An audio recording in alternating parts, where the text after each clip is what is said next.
Well, buy local, it's the two-word business mantra of the mountains that keeping commerce close to home is good for everybody. Food is a perfect example of that partnership in farms, groceries, and restaurants. News 13's Frank Crocker joins us with a special report that is homegrown. All those black and white buy local signs you see haven't been around all that long. The concept was actually started almost 20 years ago by some farmers and restaurateurs who saw advantages in helping each other out. But is buying local really better for the consumer? Let's follow the food chain. A herd of bison grazing on a foggy morning in Leicester. The cows not far from the gated pasture that holds more than a dozen aggressive bulls. They love this, you know. They love it. It really packs the weight on them. Today it's a breakfast of barley mash. They eat local too, courtesy Beer City, USA. It comes from the local brewery here, the Wedge. Over here in Asheville, we get it over there a couple times a week. Carolina bison sells regionally, but mostly close to home. Because the local market is just, in Asheville, with anything else, it just booms here.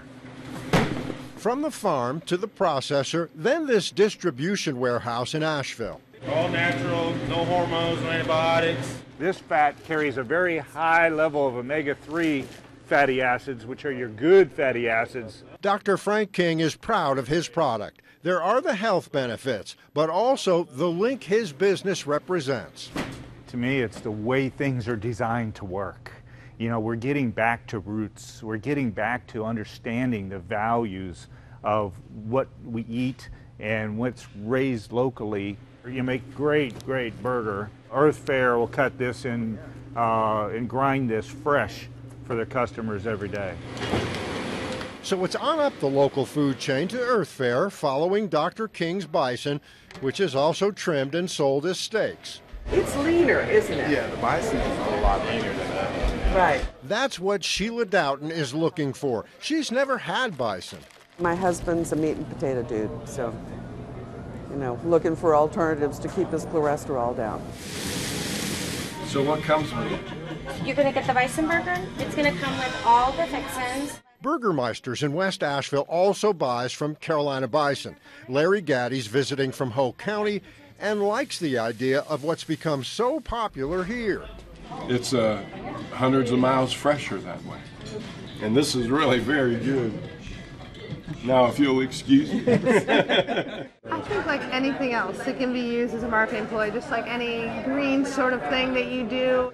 Julie Stelling and her husband John own Early Girl Eatery in downtown Asheville and were here when the buy local push first began. She believes most who advertise it deliver it, and that the concept just makes sense. To be able to know where, who, and how your food was raised is power, to have that knowledge. On top of that, if it doesn't travel farther, it definitely tastes better. I'm really interested in supporting the people here locally. I think that's, you know, you live in a community, it's a good thing to do. Working local is like completing yourself.